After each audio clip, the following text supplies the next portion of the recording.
안녕하세요. 오늘은 사경의 다섯 번째 시간으로 제4장 그리스도의 하늘 성수봉사에 대하여 또 김효기 전도사님께서 말씀 주시겠습니다. 말씀 주실 때 성령 충만하심으로 은혜 충만한 시간 되시길 기도합니다.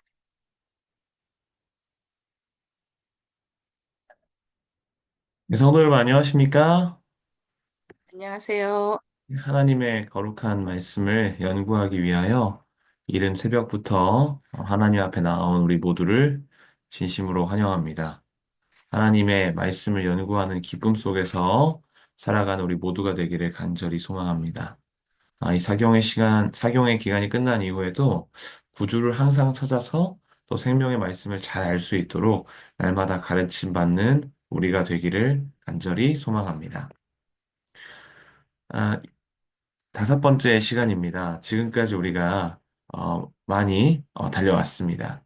그래서 오늘은 그리스도의 하늘 성소 봉사에 대하여 자세히 살펴보고자 합니다. 예수님께서 지금 하늘 성소에서 어떤 것을 하시고 계신지에 관한 내용입니다.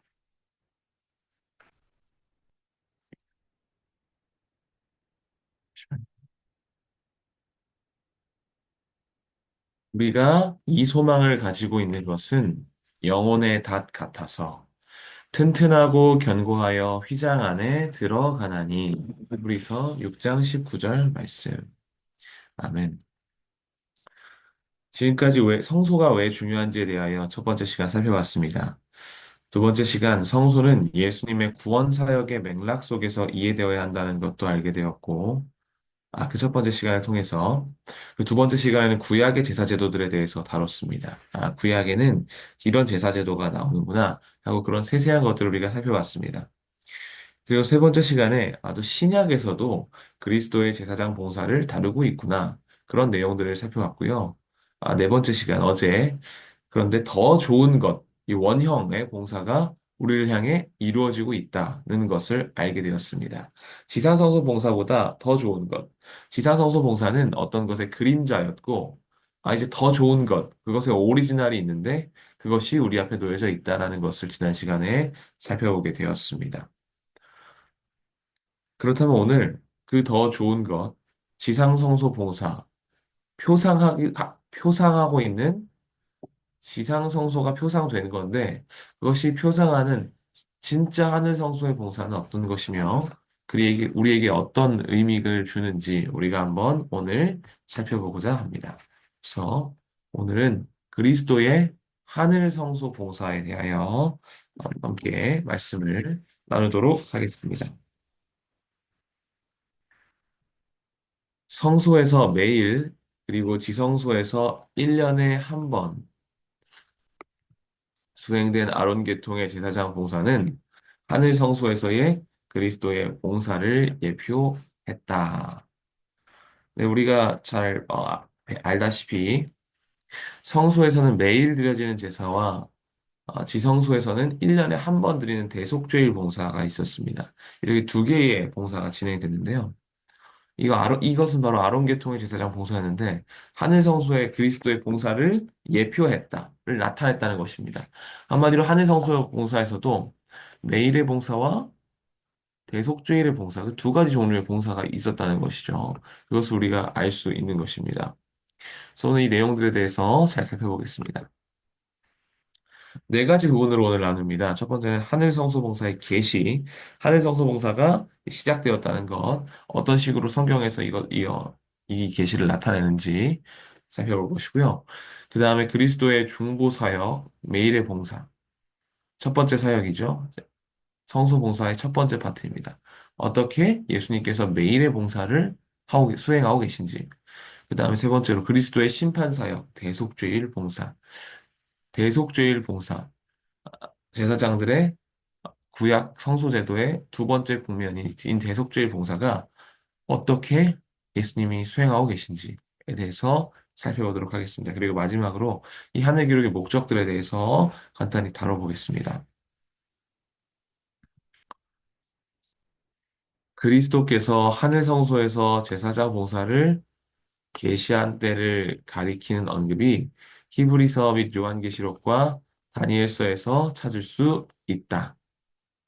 지상 성소 지상 성소 봉사의 계시는 하늘 성소에서 그리스도께서 대제사장 봉사를 계시하신 때를 설명하기 위해 표상으로 사용된다. 그러니까 예수님께서 하늘 성소 봉사를 시작하신 때를 가리키는 언급이 히브리서, 요한계시록, 다니엘서 이 세 책에서 찾아볼 수 있는데요.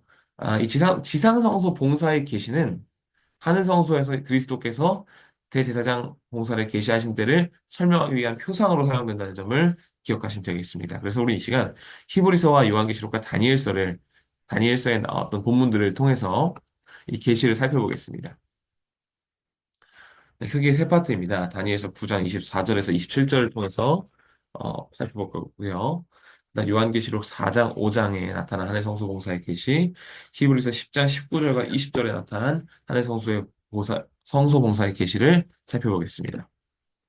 첫 번째입니다. 메시아 예언이라고 불리는 다니엘서 9장 24절, 27절의 내용입니다. 내 백성과 내 거룩한 성을 위하여 70일을 기한으로 70일을 기한으로 정하였나니 허물이 그치며 죄가 끝나며 죄악이 용서되며 영원한 의가 드러나며 환상과 예언이 응하며 또 지극히 거룩한 이가 기름 부음을 받으리라. 그러므로 너는 깨달아 알지니라 예루살렘을 중건하라는 영이 날 때부터 기름 부음을 받은 자 곧 왕이 일어나기까지 7이레와 62이레가 지날 것이요 그 곤란한 동안에 성이 중건되어 광장과 거리가 세워질 것이며 62일의 후에 기름 부음을 받은 자가 끊어져 없어질 것이며 장차 한 왕의 백성이 와서 그 성읍과 성소를 무너뜨리려니와 그의 마지막은 홍수의 휩쓸림 같을 것이며 또 끝까지 전쟁이 있으리니 황폐할 것이 작정되었느니라. 그가 장차 많은 사람들과 더불어 한 이레 동안의 언약을 굳게 맺고 그가 그 이레의 절반에 제사와 예물을 금지할 것이며 또 포악하여 가증한 것이 날개를 의지하여 설 것이며 또 이미 정한 종말까지 진노가 황폐하게 하는 자에게 쏟아지리라 하였느니라 하니라. 아멘. 다니엘이 포로 생활 때에 바벨론 포로 생활 때에 그의 백성과 예루살렘 도성을 위해 드린 기도의 응답으로 주어졌던 예언입니다. 백성들을 용서해 주시고 그들을 위해 행동해 주시기를 다니엘은 기도한 것입니다. 그리고 그것에 대한 응답으로 이 예언이 주어진 거예요. 70일의 이후에 어떤 사건이 있을 것이다. 라고 말씀해 주시는 것이죠. 깨달아 알지라. 예루살렘을 중건하라는 영이 날 때부터 이런 일들이 있을 것이다.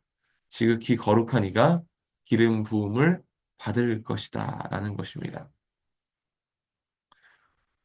이 내용들을 우리는 잘 알고 있습니다. 그렇죠?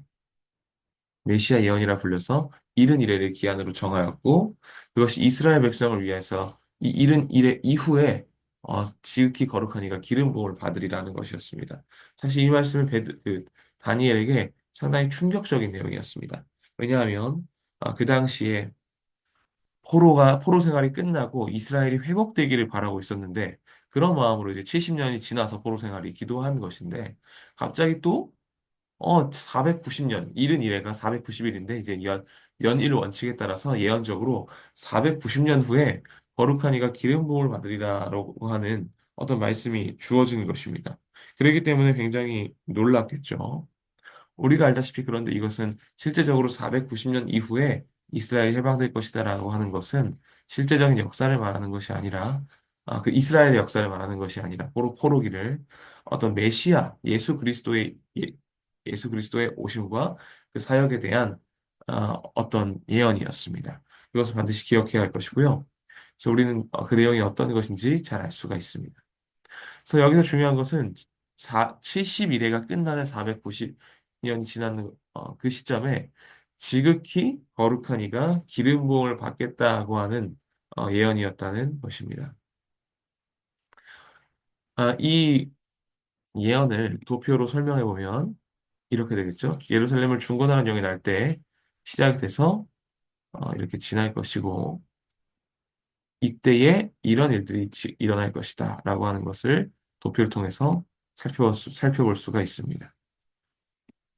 네, 우리가 잘 알다시피 이때에 십자가가 있다는 것이고 이 내용 잘 알고 계시기 때문에 제가 자세하게 다루지 않겠습니다. 자, 그런데 이 마지막 때에, 마지막 시기에 지극히 거룩한 이가 기름 부음을 받으리라라고 이야기했습니다.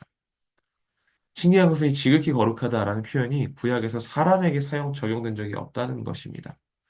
이 말이 지성소를 가리킬 때 언제나 정관사, 뭐 타하기야라고 하는 어떤 히브리어로 나타나는데, 아, 이것이 여기서는 관사가 사용되지 않았다는 것입니다.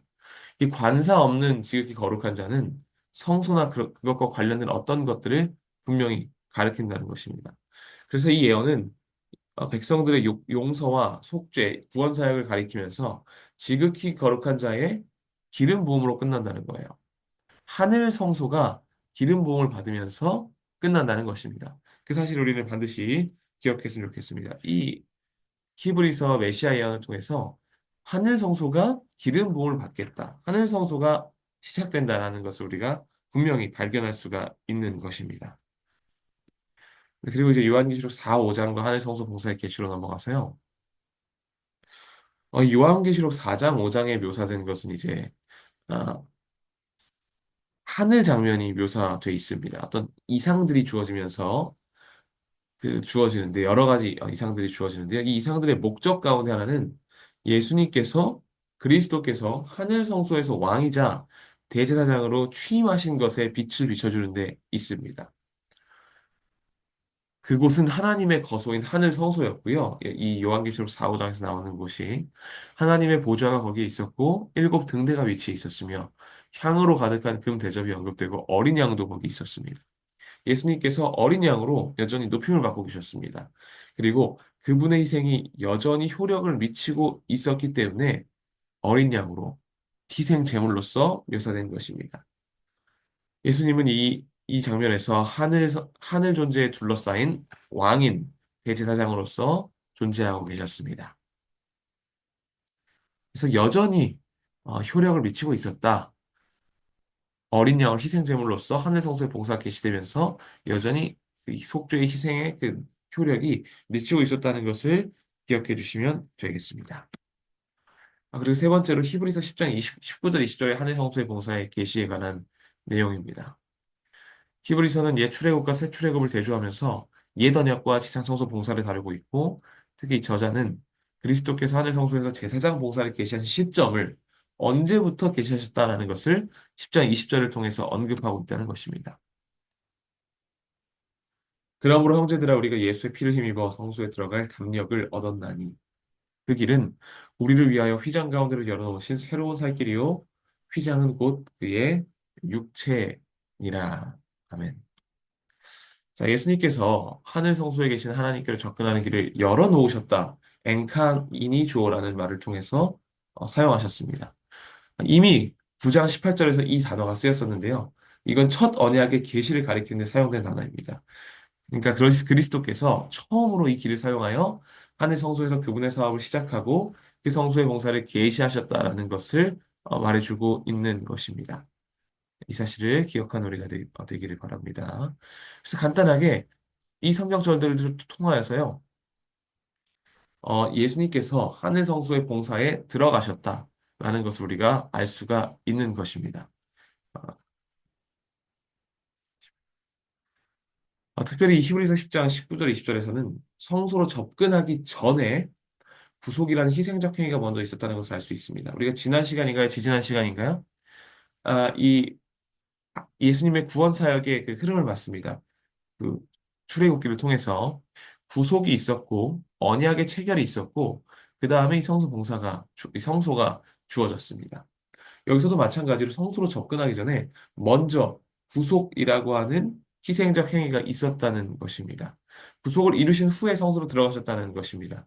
그리고 그곳에서 하늘 성소에서 그분의 구속 사업의 혜택을 믿는 자들의 적용하고 계셨다는 것입니다. 그들을 위하여 중보하는 사역이 진행되고 있었다는 것입니다.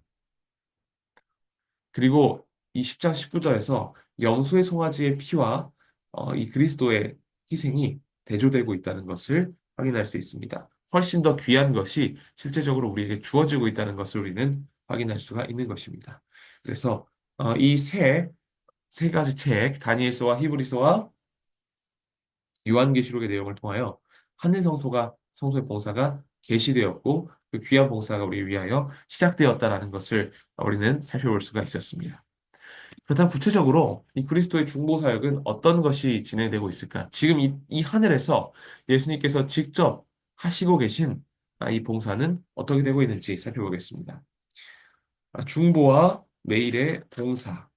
특별히 이 매일의 봉사는 예수님의 중보 사역을 의미합니다. 뜻합니다. 예수님의 중보 사역이 매일의 봉사, 구약 성수 제도에서 진행됐던 매일의 봉사를 통해서 그것을 표상했던 것이죠. 이제 원형인 것이죠. 하늘 성소의 봉사가 그것이 나타난 것입니다.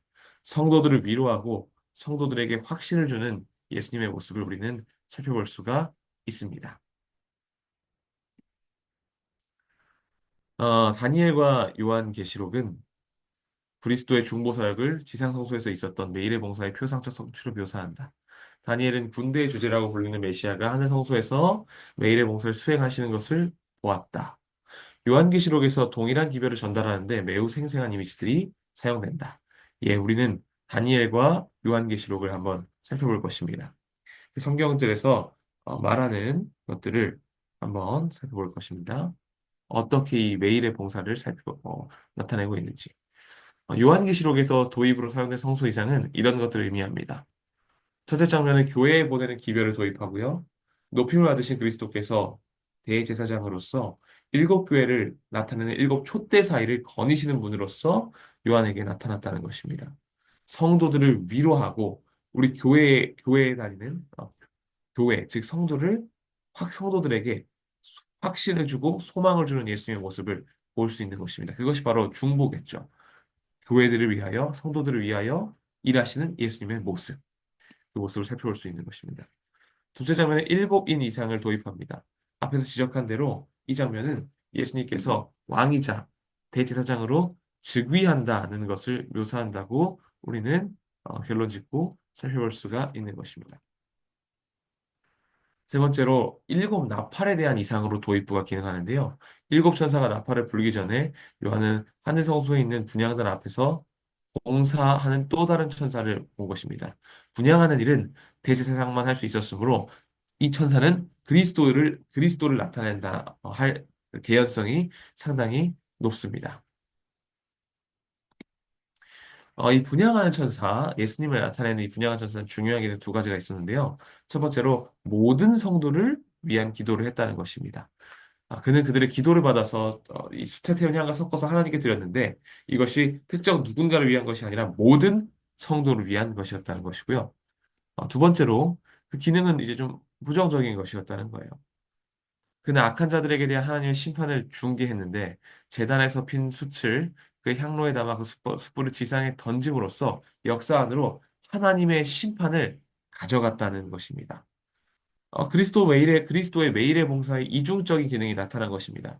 어떤 기도하는 측면과 어떤 부정적인 측면, 이 기능을 통해서 그리스도의 봉사를 통하여 우리가 하나님 앞에 나아갈 수 있다는 것. 첫 번째 기능이었죠. 두 번째는 예수님께서 심판을 하신다.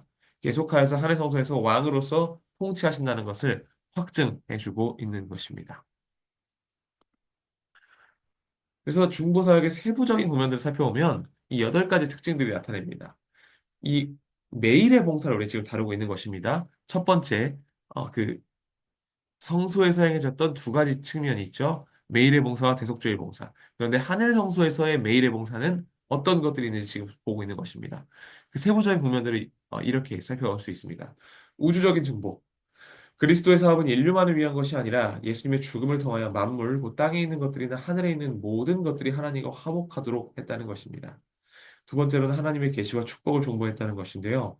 계시와 축복을 중보했다는 것입니다. 단순히 우리 죄를 중보한 것이 아니라 하나님께서 우리에게 어떤 것을 나타내시고 우리에게 축복하시는 것을 모든 것을 중보하셨다는 것입니다. 모든 하늘에 있는 신령한 복을 우리에게 부어주신 것이죠. 세 번째로 하나님께 나아가는 것을 중보했다는 것입니다. 죄인된 우리가 예수님 안에서 확신을 가지고 자유롭게 하나님 앞에 나아갈 수 있다는 것입니다. 또 그것을 통해서 회개와 용서가 우리에게 주어진 것이죠. 우리가 우리의 죄를 자복할 수 있고 그 용서를 그리스도 안에서 받아서 깨달을 수가 있는 것입니다. 다섯 번째로 정결과 거룩을 중보하셨습니다. 어떤 부정함은 우리 인간의 마음의 자연적인 상태다. 우린 당연히 죽을 수밖에 없는 존재다라는 것을 지난 시간에 살펴봤습니다. 그래서 더 좋은 중보자가 필요했던 건데 그것을 중보했다 하시고 계시다는 것이죠. 하나님과 인간 사이의 연합을 회복하기 위해 정결이 필수적이었는데 히브리서 2장 17절에서 죄를 구속하다라는 현재 시제 동사를 사용했고 이 속죄 사역이 끊임없이 계속되고 있음을 우리는 확인할 수가 있었습니다. 확인할 수 있습니다. 이 시간에. 그리고 우리는 거룩하라는 부르심을 받는 것이죠. 정결함과 거룩함을 입으라. 이 그리스도의 봉사를 통하여 이 거룩함과 정결함이 우리에게 이르러 오는 것입니다. 더러운 죄인이지만 그리스도의 봉사를 통하여 정결하고 거룩함으로 나아갈 수가 있는 것입니다. 또 자비와 은혜를 중보했죠. 이 끊임없이 필요한 자비와 중보가 우리에게 주어진 것입니다. 담대히 나아갈 수가 있는 것이죠. 일곱 번째, 우리 일을 이루게 하는 능력을 중보한다는 것입니다. 우리가 정결케 됨으로 하나님을 실제로 섬길 수 있도록 되는 것입니다. 필요한 도움을 언제나 기꺼이 우리에게 제공하시고 우리는 그 주시는 능력을 통하여 악한 세력을 이기고 우리의 모든 죄된 성향을 이기고 하나님의 율법을 순종할 수 있도록 해주는 성령 하나님을 구하고 받을 수가 있게 된 것입니다. 여덟 번째로 예수님의 이름으로 우리는 기도할 수가 있게 된 것입니다. 유일한 통로인 예수 그리스도의 사역을 통하여 우리는 하나님 앞에서 예수님의 이름으로 항상 기도 때마다 하는 것입니다. 그래서 예수님의 이름으로 기도합니다. 아멘. 이야기하는 것이죠. 그분만이 유일한 통로이시기 때문입니다. 그리스도에 의하여 중보되지 않는 그리스도인은 하나도 없습니다. 예수님께서 항상 살아계셔서 우리를 위하여 간구할 것이고 이것은 계속될 것입니다. 그래서 예수님의 이름으로 기도할 때마다 그것이 얼마나 놀라운 축복인지에 대해서 느끼고 감사하며 예수님의 이름으로 기도하는 우리 모두가 되기를 간절히 소망합니다. 네, 이제 그러면 세 번째, 그리스도의 심판사역, 대속죄의 봉사에 대해서 살펴보겠습니다. 그리스도의 매일의 봉사, 그것이 중보사역의 특징을 띠고 있었다면 이 대속죄일의 봉사는 그리스도의 심판사역을 의미합니다. 대속죄일의 지성소에서 수행되는 대제사장 봉사는 표상적 의미를 지니고 있었다. 앞에서 언급한 대로 구약시대에 이미 그 예식은 하나님의 백성들을 위한 그분의 종말론적 사업을 묘사하기 위해서 사용되었다. 이제 하늘 성소에서 수행되는 그리스도의 중보 사역에서 성취를 본 이 표상을 탐구할 것이다. 네, 함께 살펴보겠다는 것입니다. 이 종말론적 사업을 위해서 묘사된 것입니다. 그래서 이 대속죄의 봉사는 지금 이 마지막 때를 살아가고 있는 우리의 삶과 굉장히 연관이 깊다는 것을 우리는 알 수가 있어요. 그래서 이제 우리가 좀 더 신경 써서 살펴보게 될 것입니다. 항상 이 지금 시간이 굉장히 제한적이기 때문에 제가 아주 자세하게 다루지는 않겠습니다. 그래서 자세한 내용은 이 대속죄의 봉사에 대한 것을 이 책을 통하여 공부하시기를 제가 좀 권해드립니다. 강력하게 권해드립니다. 이제 지금 이제 심판사역에 살펴볼 건데요. 히브리서에 나타난 대속죄일, 그다음 뭐 다니엘서에 나타난 대속죄일, 요한계시록에 나타난 대속죄일을 대속죄의 봉사를 살펴보겠습니다. 네, 히브리서의 이스라엘 성소제도에 있던 대속죄에 대한 분명한 언급이 세 차례 나옵니다. 어떤 사람들이 주장하는 것처럼 그리스도께서 승천하신 후에 지상성소에서 제사장 봉사를 개시하셨음을 암시하는 본문들이 보이는데요. 이런 본문들 히브리서의 대속죄소의 기능을 살펴볼 것입니다. 첫 번째입니다. 우리가 이 소망을 가지고 있는 것은 영혼의 것 같아서 튼튼하고 견고하여 휘장 안에 들어가나니 그리로 앞서가신 예수께서 멜기세덱의 반차를 따라 영원히 대제사장이 되어 우리를 위하여 들어가셨느니라 라는 것이죠. 이 구절의 첫 부분 한번 살펴볼 건데요. 이 휘장 안에 들어가다니라는 것은 레위기 16장 2절 대속죄일 봉사를 나타난 레위기 16절의 언어적 표현과 굉장히 동일하다는 것입니다.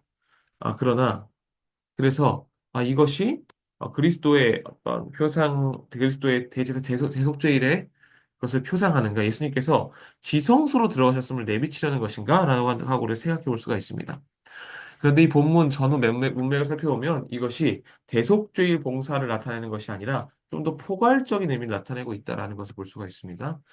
휘장으로 들어가셨다는 이 표현은 성소의 특정 영역, 즉 성소로 들어가셨다는 게 아니라 성소로 진입하셨다, 성소 입구 휘장을 가리킬 수가 있고요. 여러 가지 언어적 표현을 통해서 이것은 휘장 안으로 들어가셨다는 표현은 지성소가 아니라 이 원형적 대속죄를 들어가는 것이 아니라 그것이 시작된다는 것이 아니라 그냥 하늘 성소의 사역에 들어가셨다라는 것을 의미한다라는 것을 우리가 살펴볼 수가 있는 것입니다. 꼭 지성소만이 아니라 하나님께 가까이 나아갔다는 의미로 표현되고 예배와 기도로서 개인으로 나아갈 때 이 단어가 적용됐다는 것을 통해서 이것이 지성소 봉사로 한정짓는 것이 아니라 문맥 속에서 음, 하늘 성소의 봉사에 계시가 됐다. 하늘 성소로 들어가셨다.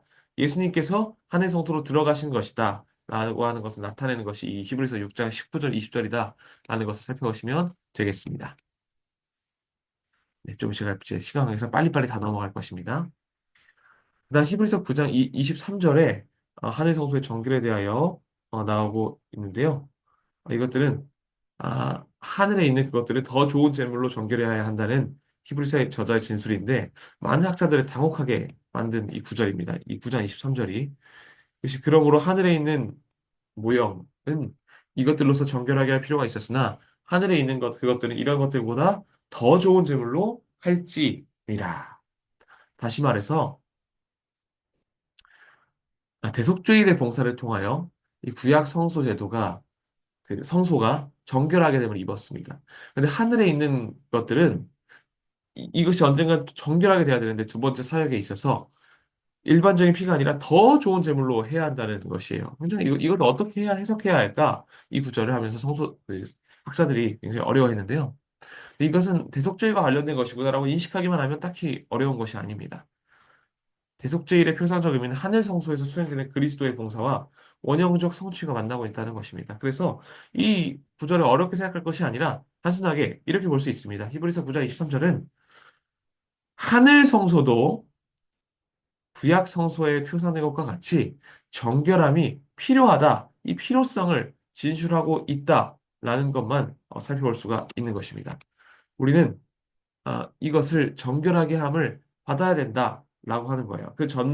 왜냐하면 이 9장 23절 전 문맥이 피에 관하여 이야기하고 있고, 그렇기 때문에 하늘 성소도 정결하게 함을 입어야 하는데, 그것이 그리스도의 희생으로 말미암아 이루어져야 한다라는 것입니다. 그 목적을 이루기 위하여 지상 성소에서 대속죄일 때 이제 정결하게 됐던 것처럼 우리도 하늘 성소도 그 목적을 이루어야 하는데 그것이 더 좋은 재물을 통해서 이루어져야 한다는 것입니다. 그 탁월성을 예수 그리스도의 사역의 탁월성을 강조하기 위하여 그것이 강조되고 있는 것입니다. 다음입니다. 그리고 그 예수님께서 그 탁월함을 이 히브리서의 저자가 그 탁월함을 강조하는 것은 그리스도의 희생적 죽음 및 한해 성소의 그분의 중보 사역이 우리를 위하여 계속되고 있었기 때문입니다. 그래서 하나님께서는 그리스도의 죄를 통하여 우리 하나님 앞에 나아가셨고 우리를 대표하기 위함이셨다라는 것을 살펴볼 수가 있습니다. 그래서 하늘 성소의 정결은 언젠가 이 구약 성소 제도가 성소가 정결되고 대속죄일의 봉사가 끝났던 것처럼 죄의 문제가 1년의 그 대속죄일의 봉사가 성소 제도가 끝마쳐지고 죄의 문제가 해결되었던 것처럼 우리도 언젠간 최종적으로 이 한해 성소의 봉사 사역이 마칠 때 우리가 최종적으로 그 죄의 문제가 해결될 것이라는 것을 확신할 수가 있는 것입니다. 우리가 그때를 바라보면서 살고 있는 것이죠. 우리의 영혼의 닻을 거기에 놓고 살아가고 있는 것입니다. 사랑하는 성도 여러분, 우리의 소망은 이 한해 성소 봉사에 있는 것입니다. 계속해서 강조되고 집중되고 있죠.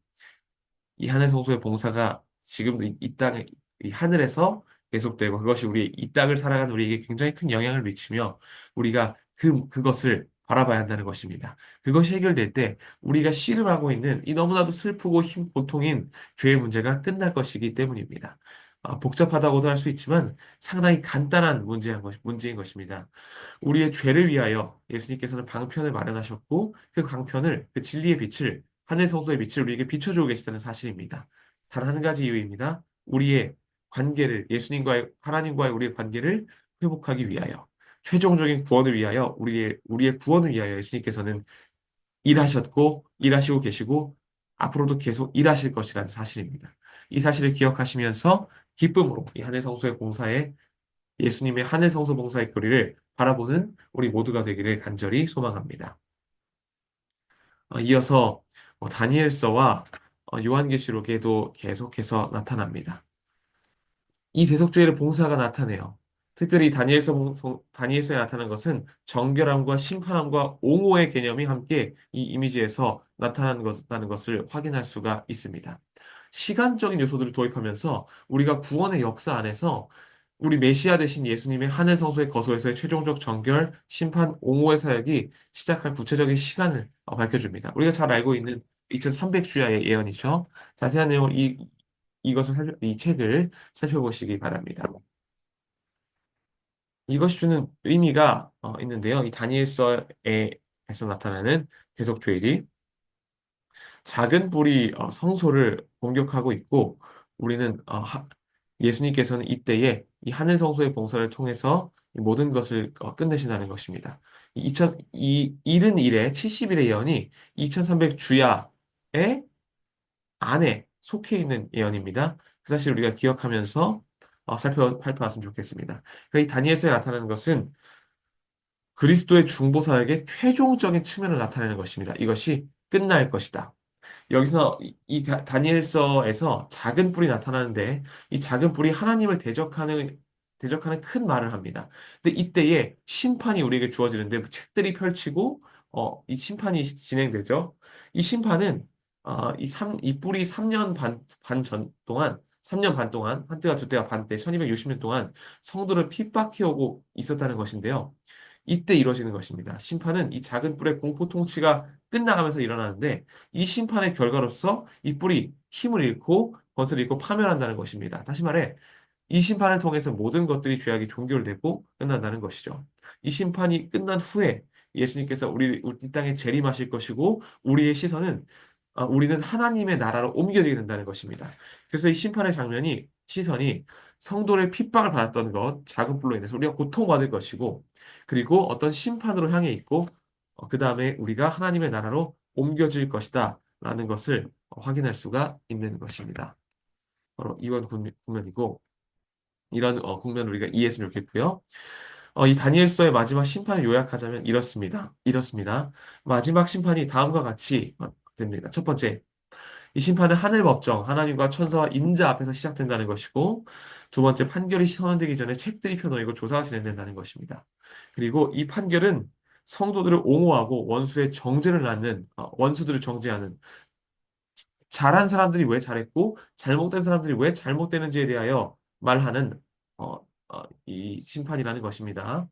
그리고 네 번째로 이 심판은 작은 뿔의 사주를 받은 핍박의 기간이 지난 후에 재림 전에 이 심판이 시작된다는 것이에요. 이게 굉장히 중요한 것입니다. 우리가 사실 심판이라고 하면 굉장히 무서운 이미지를 떠올리는데 이 심판은 집행하는 심판이 아닙니다. 심판하고 너 이제 끝났어 하고 형을 집행하는 것이 아니라 조사하고 심의하는 종류의 심판이라는 거예요. 왜냐하면 예수님의 보좌가 함께 나타나고 우주적 성격이 강조되기 때문입니다. 수많은 증인들이 함께 살펴보면 우리가 확인할 수 있는 심판인 것입니다. 그래서 이 심판이 또 우리에게 큰 의미를 주는 것은 무서워할 게 아니라 우리가 이 심판에 성도가 하나님의 나라를 상속받을 자격이 있다고 선언되고 옹호되는 심판인 것입니다. 우주 앞에서 이것이 베풀어지는 것이에요. 우주의 지성적 존재들 앞에서 우리가 하나님 앞에 옹호되는 것입니다. 하나님의 정부가 하나님께서 죄를 다루는 방법을 구원하신 하나님의 방법을 옹호하고 있다는 것입니다. 이것을 통해서 우리는 기쁨을 얻을 수 있습니다. 우리의 죄가 해결되고 이것이 하나님께서 왜 우리를 옹호하셨으며 하나님의 사랑이 얼마나 놀라운 것인지 나타낸다는 것입니다. 그래서 다니엘서의 마지막 심판들의 요소를 살펴볼 때에 우리는 큰 희망과 기쁨을 얻을 수가 있는 것입니다. 자, 이어서요. 우리가 여기까지 지금 굉장히 짧고 굵게 살펴보는 것입니다. 핵심적으로 말한다면 대속죄일의 봉사, 이 하늘 성소의 봉사, 예수님께서 매일의 중보 봉사와 대속죄일의 심판 봉사를 하고 계십니다. 그런데 이 모든 것들이 우리를 위함이라는 것입니다. 우리가 이것을 반드시 기억해야 할 것이에요. 그리스도의 봉사의 핵심은 중보와 심판이라는 것입니다. 성도들을 중보하시고 또 분명한 심판이 있을 거라는 거예요. 근데 이 심판도 사실 우리를 위하여 중보적 성격을 가지고 있어요. 우리를 옹호하고 있는 것이니까. 그래서 우리는 심판을, 이 조사 심판을 무서워할 것이 아니라 이것을 기뻐하면서 맞이해야 한다는 것입니다. 예수님의 피를 의지하여서 예수님의 속죄 희생을 우리가 단단히 붙들고 예수 그리스도를 바라보고 이 심판을 바라볼 때 이것은 굉장히 기쁜 심판이 된다는 것이에요. 이 심판이 빨리 끝나게 될 것을 기다려야 한다는 것입니다. 왜냐? 이 심판이 끝나고 우리가 옹호되고 우리는 하나님의 나라로 옮겨지게 될 것이기 때문입니다. 예수 그리스도께서 이 땅에 임하시게 될 것이기 때문입니다. 사랑하는 성도 여러분, 우리는 조사심판이라고 하는 귀한 진리를 가지고 있습니다. 우리를 옹호하고 우리를 심판하는, 그러나 그것이 기쁜 심판이 교리를 가지고 있습니다. 이 교리를, 이 진리를 사랑하는 우리가 되기를 간절히 소망합니다. 이 진리를 연구하시면서 꼭 이 책을 열어서 이 책을 읽어보시면서 이것이 정말로 분명하게 우리를 위한 것이구나라는 것을 깨닫는 우리 모두가 되기를 간절히 소망합니다. 오늘 하루도 우리는 죄를 지을 것입니다. 죄에 빠져서 또 살게 될 것이에요. 때때로 크게 넘어질 수도 있을 것입니다. 그런 것들이 분명히 하늘 생명책에, 하늘책에 기록될 것입니다. 너무나 두려운 일이죠. 그러나 우리가 기뻐해야 할 사실은 그 모든 것들을 예수님께서 다 아시고 하나님 앞에 아래이시며 그럼에도 불구하고 내가 이 죄를 속했기 때문에 이들은 거룩한 백성이 될 수 있다라고 말씀해 주시고 계시다는 사실입니다. 이 말씀에 의지하셔서 오늘 하루를 살아가는 그리고 앞으로의 우리 생애를 살아가는 우리 모두가 되기를 간절히 소망합니다.